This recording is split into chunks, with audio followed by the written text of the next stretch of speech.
ತಂದೆ ತಾಯಿ ಸ್ಮರಣಾರ್ಥವಾಗಿ ಪತ್ರಕರ್ತ ಮಿತ್ರರಿಗೆ ಹೆಲ್ಮೆಟ್ ವಿತರಣೆ ಮಾಡಿದ ವನಸಿರಿ ಅಮರೇಗೌಡ ಮಲ್ಲಾಪುರ.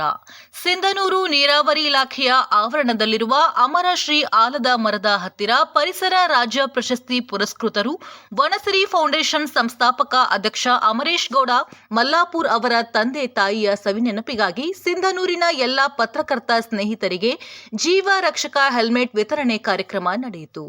ಈ ಸಂದರ್ಭದಲ್ಲಿ ಡಿವೈಎಸ್ಪಿ ಬಿಎಸ್ ತಳವಾರ್, ಸಂಚಾರಿ ಪೊಲೀಸ್ ಠಾಣೆಯ ಪಿಎಸ್ಐ ವೆಂಕಟೇಶ್ ಚವ್ಹಾಣ್, ಮಾಜಿ ಜಿಲ್ಲಾ ಪಂಚಾಯಿತಿ ಸದಸ್ಯರು ಶಿವನಗೌಡ ಗೊರೆಬಾಳ್, ಭೀಮಣ್ಣ ಬೆಳಗುರ್ಕಿ, ಸಂತೋಷ್ ಅಂಗಡಿ, ಸಿದ್ದನಗೌಡ ಗೋಂಡ್ವರ್, ಗಿರಿಸ್ವಾಮಿ ಹೆಗಡಿನಾಳ್, ವೀರಭದ್ರಯ್ಯ ಸ್ವಾಮಿ ತಿಮ್ಮಾಪುರ, ರಾಜು ಪತ್ತಾರ್, ಮುದಿಯಪ್ಪ ಹೊಸಳ್ಳಿ ಕ್ಯಾಂಪ್, ಚಂದ್ರಶೇಖರ್ ಪವಾಡ್ ಶೆಟ್ಟಿ, ಶರಣಬಸವ ಅರಳಳ್ಳಿ, ಸಾಮಾಜಿಕ ಜಾಲತಾಣದ ಅಧ್ಯಕ್ಷ ಚನ್ನಪ್ಪ ಕೆ ಹೊಸಹಳ್ಳಿ ಹಾಗೂ ಎಲ್ಲ ಪತ್ರಕರ್ತ ಮಿತ್ರರು ಇದ್ದರು.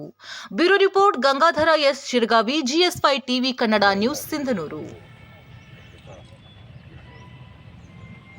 ನಿಜವಾಗೂ ಇದೊಂದು ಅರ್ಥಪೂರ್ಣ ಕಾರ್ಯಕ್ರಮ.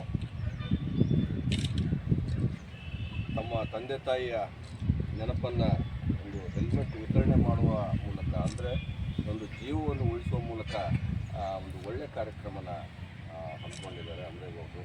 ನಿಜವಾಗ್ಲೂ ನಾವು ಎಲ್ಲರೂ ಮೆಚ್ಚುವಂಥದ್ದು, ಶ್ಲಾಘನೀಯ ಅಂತ ಈ ಸಂದರ್ಭದಲ್ಲಿ ಹೇಳ್ಬೋದು.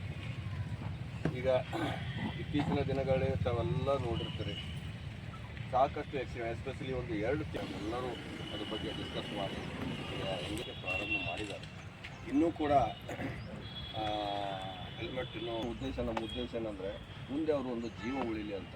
ಜೀವ ಹೋದರೆ ಅವ್ರ ಫ್ಯಾಮಿಲಿ, ಅವರು ಕುಟುಂಬಕ್ಕೆ ಒಂದು ಒಳ್ಳೆಯ ಸದುದ್ದೇಶದಿಂದ ಒಂದು ಈ ಕಾರ್ಯಕ್ರಮನ ಎಲ್ಲ ನಮ್ಮ ಸಹೋದರ ಆಗಿ ನಮ್ಗೆ ಯಾವಾಗಲೂ ಬೆಂಬಲಿಸುತ್ತಾ ಇವತ್ತು ಅಮರೇಗೌಡನ ಇವತ್ತು ಈ ಮಟ್ಟಕ್ಕೆ ತಂದಿದ್ದಾರೆ ಅಂತಂದರೆ ನಿಜವಾಗ್ಲೂ ಆ ತಂದೆ ತಾಯಿ ಆಶೀರ್ವಾದ ಕೂಡ ಆ ಪತ್ರಕರ್ತರ ಮೇಲೆ ಸದಾ ಇರುತ್ತೆ ಅಂತ ನಾನು ಹೇಳಕ್ಕೆ ಬಯಸ್ತೇನೆ. ಯಾಕೆಂದರೆ ಇವತ್ತು ಇವರು ಇಷ್ಟೊಂದು ಬೆಳೆದಿದ್ದಾರೆ ಅಂತಂದರೆ ಇವತ್ತು ಇವ್ರ ತಂದೆ ತಾಯಿ ಸ್ಮರಣೆ ದಿನ ಏನಾದರೂ ಒಂದು ಒಳ್ಳೆ ಕಾರ್ಯಕ್ರಮ ಮಾಡಬೇಕು. ಒಳ್ಳೆ ಕಾರ್ಯ ಅಂದರೆ ಏನು? 4 ಜನಕ್ಕೆ ನಾವು ಕರೆದು ಕೇವಲ ಆ ಭಾವಚಿತ್ರಕ್ಕೆ ನಾವು ಪೂಜೆ ಮಾಡೋ